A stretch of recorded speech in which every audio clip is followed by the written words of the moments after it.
Hi everyone, and welcome to another episode of Let's Talk Risk with Dr. Naveen Agarwal. Each week, we talk about a topic related to risk management of medical devices in a very casual and informal way. This is not a webinar or lecture. Rather, our goal is to talk about key topics and challenges in a very informal way and share best practices. I'm your host, Naveen Agarwal, and I'm the principal and founder at Achieve, where my personal mission is to help you achieve success in risk management. My guest in this episode is Rajesh Kathuria. He recently started his independent consulting practice after spending many years in senior leadership positions in the quality and regulatory functions in medical device industry. We are focusing in our conversation on challenges of making risk-based decisions, especially when you don't have a lot of information available. And when these decisions have potential high impact on patient safety, it becomes even more important to consider as much information as possible and have a very cross-functional approach to decision making. We had this conversation in front of a live audience as part of our weekly Let's Talk Risk Live audio series on LinkedIn. You're about to hear a recording of our conversation. So sit back, relax, and enjoy the show. Well, hello everyone, and welcome once again to our weekly Let's Talk Risk conversation. I'm so excited to welcome my guest, Rajesh Kathuria, today. He recently started his consulting practice after many years in the industry in senior leadership positions in quality and compliance groups. So I'm very excited to have him on the program today. And we're going to talk about what it takes to make decisions and how risk factors into that. And as you know, every decision involves risk. And decisions at a higher level actually have much at stake. So definitely there are a lot of factors you have to consider. So I'm hoping to get some practical insights from Rajesh today. But first, let me welcome you, Rajesh. Thanks for joining me today.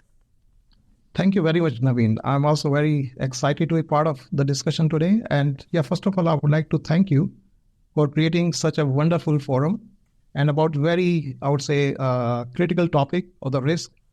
And the learning can also come with the sharing. In this particular area, the more learning comes with the sharing. So thanks for creating this topic. And also would like to say hello to the folks here. Some of my ex-colleagues or colleagues I see online. Hello to everyone and people who are hearing me for the first time. Hello and thank you for joining this session. Awesome, Rajesh. Why don't we get started by just tell us a little bit about yourself, your experience, and what kind of interesting things you have done. So before I start telling about myself, I would like to wish you all a happy International Yoga Day and happy World Music Day, 21st June, the longest day. Nice. The reason I'm saying that both the topics are very close to my heart. Music is I would say I typically say is a language of the soul, and yoga is a journey toward the soul. And I've been practitioner of the yoga for the last 25 years. I look at all the research and what's happening, and my own experience is wonderful. Like we work in the healthcare industry. Like first thing we should be taking care for ourselves, like how proactive we can be on the health. Yeah. So if anybody needs anything, just ping me in personal message. I would be very happy to share on those things. Nice. Yeah. And on the professional side, as you mentioned, I just started on my own almost a year back. And before that, I worked for 31 years in the industry. First 8 years in automotive, worked for Suzuki and Delphi Automotive System. It used to be General Motors, that time. So I started, in the field of purchasing, or you can say supplier development, supplier quality. And sometime, after 4 or 5 years of experience, I decided to dedicate my experience in quality. That's how I just picked up that career. And after 8 years, I moved towards medical industry. Mainly 2 companies in medical industry. I spent, around 11 years with GE Healthcare and 12 plus years in Philips Healthcare. So leading the quality function for some of the products, the MRI, the X-ray, and also part of, GE Healthcare was part of the global audit group where I traveled across the globe, doing the audits for different sites, getting them ready for FDA inspection, part of many FDA inspection, almost 11, 12, plus FDA inspection. Mm-hmm.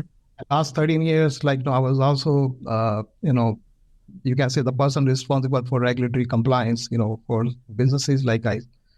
I led the quality function in one of the plant Philips in India, then, in Netherlands for last 7 years before I left and started on my own.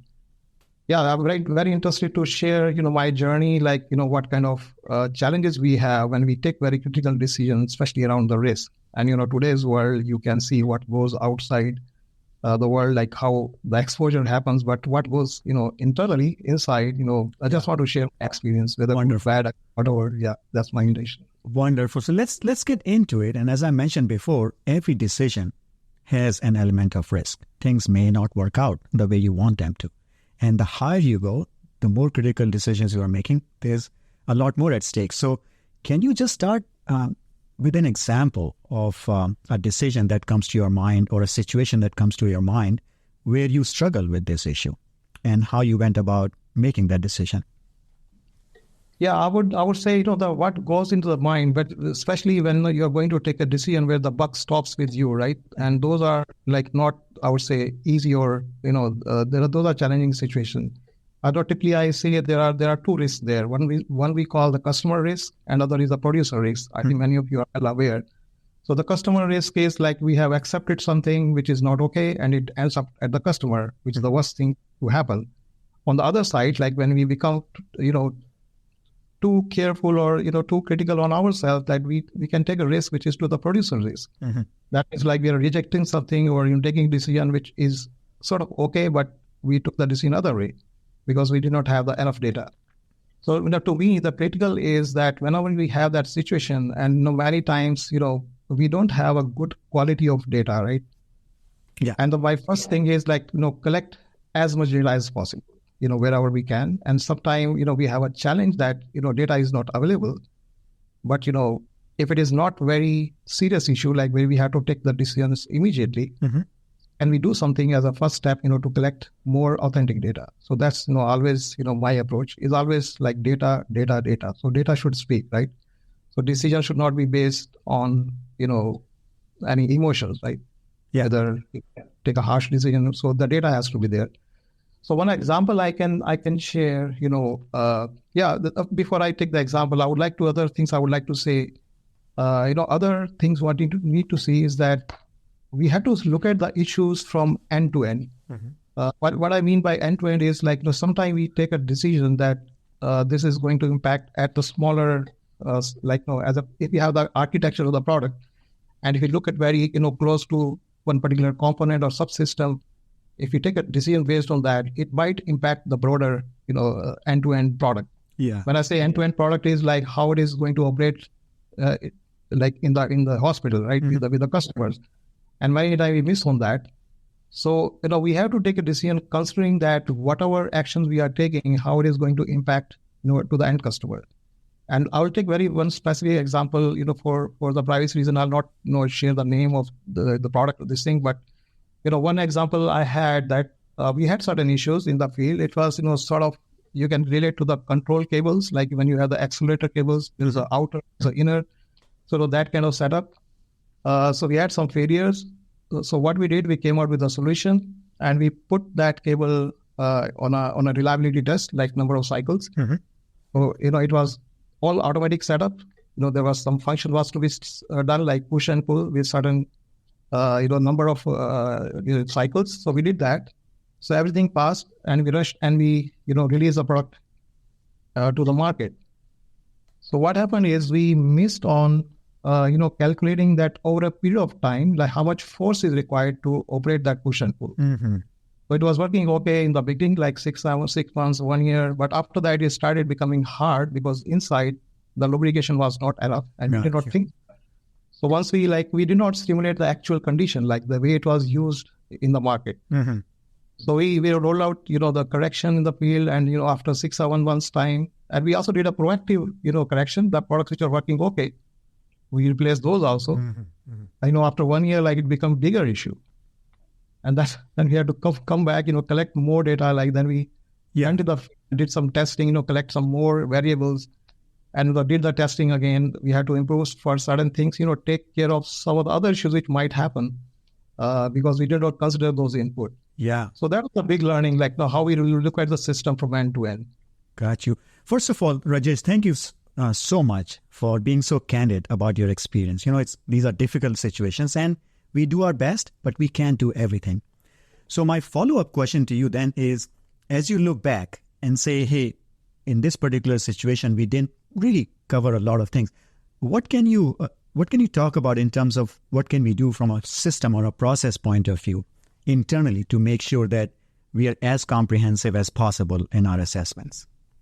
Yeah, I think this goes to my initial comment that whenever I look at an issue and we are coming out with the solutions, right? Whenever we have solutions, so please don't look for validated that solution at very narrow level. Elaborate, look at what it can impact at the full system level. Like one system is, it can be like on the system which is manufactured inside the organization, or it can be like how it is going to operate, with the customer, like outside. Like there's a lot of other variables are there. When shipped out, there's environmental conditions are there. Right? In the hospital or wherever the product is used, there are different environmental conditions, the way it is used. So once you consider all, then the solutions can come out different. So I think that's the process approach every time you should have. And this seems to me that I think this brings the point again that we need to have a diverse range of considerations and inputs in our process. So having cross-functional team, and we have talked about that a lot, cross-functional team members, collaboration. And I think intuitively all of us understand that we have to do that, but sometimes we still miss the boat, right? Yeah, I would like to add there, you pick up the people who have that experience. Some people learn that experience after burning their fingers, that their input becomes very, very critical, like when we do these kind of changes. And sometimes you have to involve people, say, from the field or from the market. So make sure those people are there as a part of the cross-functional team. Got you. So, Rajesh, very quickly, can you also share an example where you felt really good about the work you did prior to making that decision and how it sort of resulted in the outcome that you were looking for, and what happened there? Yeah, for this one, I'll quickly share again, not elaborating the product. So this was like the NPI stage. We had one product where it's a mechanical product. Like the failure, you can see it as falling of the component, and the patient is lying, and the component falls. The patient is not good. So the testing was going on. It was related to certain cables. So we put down the cables, as part of the reliability testing. Along with the part of the validation. So even though the reliability test passed, but we saw certain strands were coming out from the cable, and we did not have the backup for this failure. It was a single fault failure. There was no second protection to that. And when we were reviewing, this project was already delayed. Quite a, I would say, challenging situation in terms of passing and releasing the product. So we had a lot of challenging discussion. I said, this situation will come, 7-8 years down the line, and the product is coming towards the end of the life.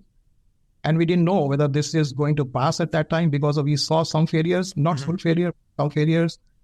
From the literature perspective, we could have accepted, some strands coming out was acceptable. One thing which came to my mind, I said 15 years, 20 years down the line, I'm outside, I don't want to see here that this particular part failed and, some patient got injured.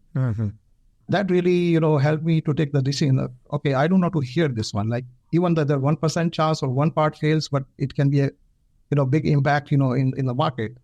So I said, nothing doing. We have to find out the second protection for this design. It took a couple of months' time, project got delayed. But when I look back, failure did not happen. Product was not released. I don't know what would have happened with the original decision. But at least I feel very happy that I took a call. If that failure happens, at least there is second production in place. Yeah. So Rajesh, I think it takes a considerable amount of courage, right? A personal courage when you are under pressure to release a product. It's already delayed. It takes a lot of courage. And I just want to ask you, how were you able to marshal that energy, and what drove you to take a stand and say, no, we can't go forward. The impact is too high. Yeah, so one thing we always say when you take this kind of decision, think of that, if this product is going to be used, like someone is very close to you, your loved ones, and can you put your very loved one under, this product to be operated? And then you get those answers pretty obviously. So that thing goes, into your mind, but you have simply said that done. As I mentioned, look at the data, and one thing which went through my mind, say this is just a sample we are testing, right? There's chances of failure or not, but there will be another variables, like in the manufacturing, you never know. One product is made which is okay, but there can be other variations in the manufacturing, which if that is not okay, then the chances becomes higher. Yeah, we talk probabilities, but we don't want to have even a single failure for which the impact is catastrophic. Catastrophic. So, and those data gets into your mind, I think then the mind becomes clear to take those hard calls. Yeah, then you just put your foot down and put your emotions around, explain emotionally. Yeah. All the databases behind. Yeah, those things are required. Yeah. Yeah. Perfect, guys. So perfect timing for me to start opening the conversation broadly and invite you. I know many people are joined today, and just to let you know, you can just raise your hand and let me know you want to participate. And again, as I mentioned before, it doesn't have to be a question. It can be just a conversation, your own personal view and perspective, something you have struggled with when making decisions in your professional life and how you went about doing that. So like Rafael is requesting to speak, I'm going to bring him on this stage. And while we wait for him, Rajesh, I want to ask you one more question. You have been in leadership positions, and I'm sure you have mentored and coached a lot of young professionals. If someone were to join the industry today, what would you advise them in terms of, managing their career, seeking out challenging roles, and just succeeding in their life? What would you advise them? Yeah, my advice is I'm looking like 30 years back, when I was first year in my job, I think, which was like really helped me is just learn and learn and learn. Don't think of like making your progression, whatever max you can learn. Like I was as a supplier quality, I used to visit a lot of suppliers, like, different commodities like casting, forging, spraying. And I used to look at the processes, and I was very curious. Okay, let me understand this process. How does it work? Understand the engineering. That was my focus that time. I think, that's the foundation. I think once you achieve that knowledge, then you start thinking about like going to the next level, and that helps you take the right decisions. So beginning the career, I would say, don't look for chasing different career ladder. Just learn and learn. Don't chase a title, but learn something. Exactly. Build relationships. Great, wonderful. Yeah. All right, Ed, looks like you have joined us, so I'm gonna invite you to share your thoughts. Yeah, Naveen, can you hear me? Okay. Yes, I can hear you fine, Ed. Go ahead. Okay, good. I've had some problems with this computer, so. Anyway, this is a great discussion because I spent the first 6 years of my medical device career in supplier quality and also visited, at one count, I had 200 different plants that I had visited in my career. It's a very interesting job because you actually learn probably as much as you are conveying to your client, because you have to learn what their processes are and as we said here, and figure out how that applies to you. One of the things I wanted to mention is when I started, and I think Rajesh probably about the same thing. We were largely vertically integrated, and the things that we bought were reasonably low-level products. As it got more sophisticated, it was in-house, and we were doing the work. But now, today, companies have outsourced so much of the work that they do, and almost have just become maybe a final assembly house, if that. So you now have to learn a whole lot more about what your supplier is doing. Yeah. And as the automotive industry has found, they're in third-tier suppliers now. They're reaching down to find out what's going on at those lower levels. So the game has changed in supplier quality a whole lot. since I was there. Let's see, what would that have been? 1988. Yeah. So anyway, Good point. Just added those thoughts. But I think you're making a great point because our world is getting more complex, right? Rajesh, go ahead. You had something to add to this. Now, saying that you made exactly the point, and that's the pain point I had seen. Like I worked in the automotive industry from like 92 to 2000. And, and that time there was an integration going on, like all the big OEMs, they were getting away from most of the manufacturing inside. So they were creating supplier clusters. And the challenge they were finding, like how to really develop the quantity with the customer rather than having insight. Mm-hmm. Yeah, I have certain views. Time is short, but I know there's a lot required to be done there. Yeah. But I think what I will say, guys, is that certainly our world is getting complex. And that's the reason why I think our relationships are even more important. We can't do everything ourselves. We have to learn to connect with each other and work with each other. So I really invite you to participate in these forums and become a part of our community. With that, Chris, you're on. Please unmute your mic and share what you have in mind. Good morning, Naveen. Good morning, Rajesh. Good morning. Rajesh, I just want to say it's really encouraging to hear someone, wear their yoga on their sleeve in a professional industry like this. And I would love to talk to you more about it personally. I'm doing some writing on it right now. But, it's something that has been really important for me. And I just like to know if you think it's helped your approach to some of these very technical engineering risk-based practices. Yeah, definitely. As I mentioned earlier that, when I say learning, like when you know the process and you become very intuitive when you, try to collect the data for some of the failures, and you can easily, correlate, what kind of things are missing here. At the same time, I'll caution, like sometimes you also come with a preconceived notion. So you have to keep a check on that. But definitely it helps you because you have, gained certain knowledge about the processes, and then you ask the right questions. And those questions are not answered properly, then maybe you go and do some investigation, to get the right data. Mm-hmm. Great. So, staying vigilant and staying sort of humble enough to say, look, I don't know everything.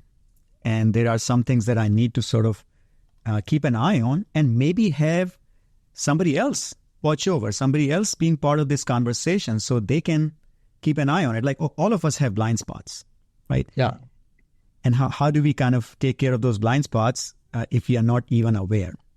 Okay, wonderful conversation so far, guys. Let's keep going. Wag, you have joined us, so please share what you have in mind.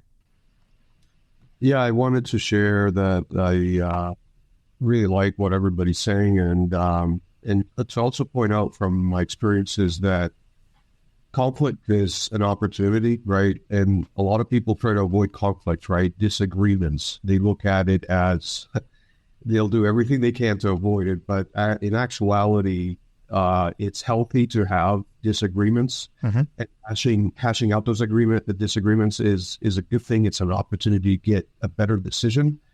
And like everybody's saying, continuous learning, right?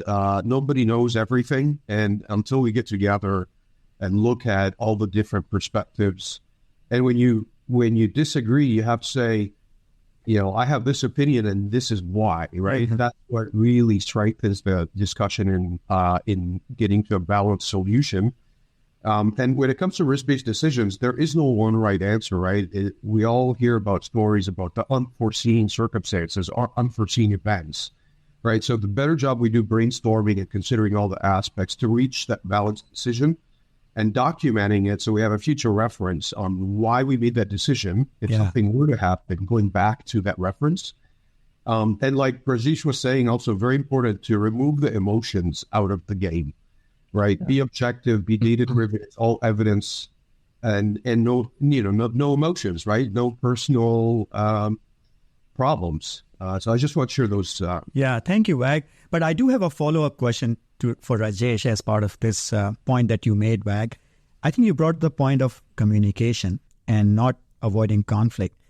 Rajesh, as a leader, if you come across a situation where you are sensing that your team is not communicating properly or openly enough, and that we are avoiding things, how do you manage that? Yeah, there are a couple of things. One is avoiding things, that's different issue to handle. But other challenge can be, there are different views, right? There, one person look at the same problem, but they can have a different views. I think the WAG made very good comments, like not everyone will know each and every answer. And then when there's a conflict, I think what we need to keep on reminding to the people, like, what is our prime goal here for the discussion, right? And we want to have, if the patient safety is required, that's the goal. And when we rethink and look at the comments again, then we come to the, the other person is making the same point, but they have a different point of view. Then your conflict, the discussion start going to the different direction. Are we both talking about, like, they care about, patient, the patient safety? They're talking about that, or is like more egoistic kind of discussion? Yeah, we have to burst those, like, personal egoism into the discussion, bring it the point, like, is where our discussion is heading to. I think as a leader, as a facilitator for those discussions, when you try to bring the discussion that how it is going to impact to the patient safety, then, most of the conflict goes away. That's my experience. Great. And also what to, answer to WAG, some of the approach what I have, followed is when we have the complex issues, and one first step I take is, am I getting, all the SME, subject matter expert around that issue into the room for the discussion? So I try to collect, maximum people there, and then we lead to the brainstorming. And I say, if this particular team cannot resolve, then there's no other body in the world who can resolve. That's the thinking goes into my mind. And then, the best brain is there in the room, and we make sure for the complex issues and the brainstorm. And most of the time I see, the outcome is, always, something which is, quite optimal. So I think, Rajesh, you made a couple of key points that I want to emphasize once again so we don't lose them. First of all, having a sense that, hey, things are not going right in the communication or discussion, having that sense is important. Facilitating that discussion is important, and refocusing the energy from the personal to the overall topic of patient safety, for example, and making sure people are heard. So those are the skills that I think we can develop as risk practitioners to be really successful in our jobs. It's not just about knowing the regulations or standards, but also learning these core communication skills. And I hope people will take that away as a key insight from our conversation today. So thank you, Rajesh. Vikas, I thank you for waiting patiently. I want to invite you now to unmute your mic and share what you have in mind. Yeah, thank you for this interesting discussion. I would like to know your opinion about relationship between the decision making and the risk acceptability criteria. Because what I understood is that defining risk acceptability is the first step of risk management. And if there is any critical decision taken, does that always alter the risk acceptability criteria so that faithful risk management is always maintained? Interesting. Yeah, in my view, in my view, the risk acceptability criteria is basically gives a direction. If you look at any particular block where we put down the risk, that's a band, right? Within that, there's a band. And after that, like, you have to ask the right question, like, what is really impact on the risk? Like, what is the severity of the risk? And if it's a higher the severity, then you don't want to have the things of the band. Like, you want to take the decision so that it's not going to happen.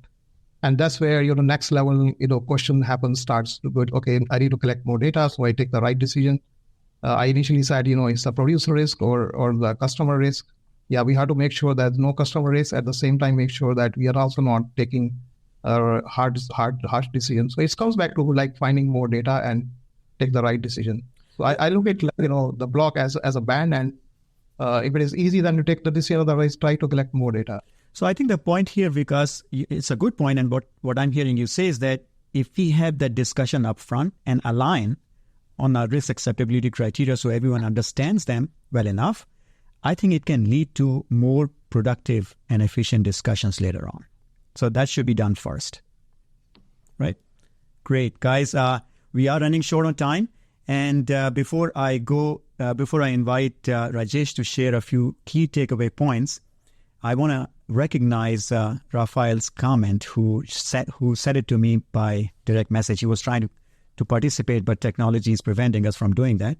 But Raphael, thank you for sharing that point that you asked the question, do I trust this to help Dad? You make it personal. Hey, what I'm doing today am I doing it well enough so that if my dad were to go and use this product, will they be safe? And we are just coming out of Father's Day, and this is such an appropriate message. Rafael, thank you for sharing that with us. So guys, just a couple of quick announcements. Next week, I'm doing a webinar, a very special webinar on challenges and tips for medical software risk management. So if you're interested, reach out to me and I'll share with you how you can register for that. Second point here is that although we meet every Friday at 11 a.m. Eastern, and that's a regular schedule, for the next 2 weeks, we will not be meeting. Summer is coming. Let's just take it slow, take some time off. But we will come back on July 12th with a fascinating conversation with, I believe you guys are going to enjoy, with Steve, who is in the audience today. Steve Comparts, because there are a couple of Steves in the audience today, so I make sure that I say it correctly. Steve, I'm really looking forward to it. The announcement will come out soon on my LinkedIn feed. So guys, mark that on your calendar, July 12th.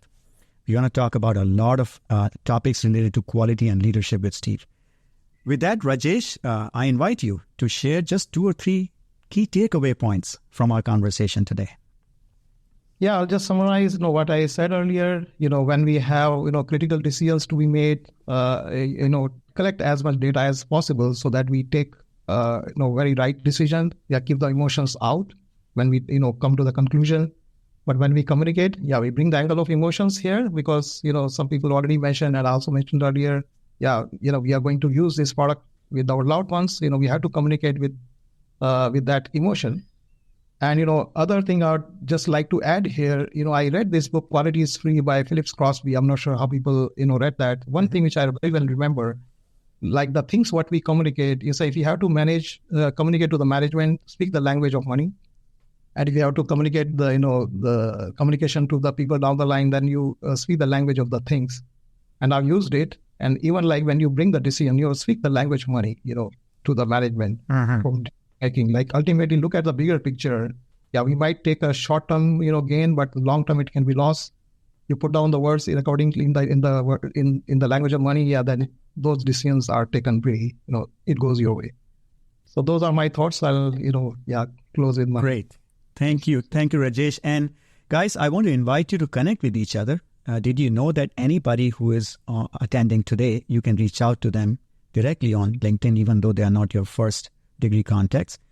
Don't spam them, but make relationships, introduce yourself, make these connections, and reach out to Rajesh if you want to make a connection and learn more about this area.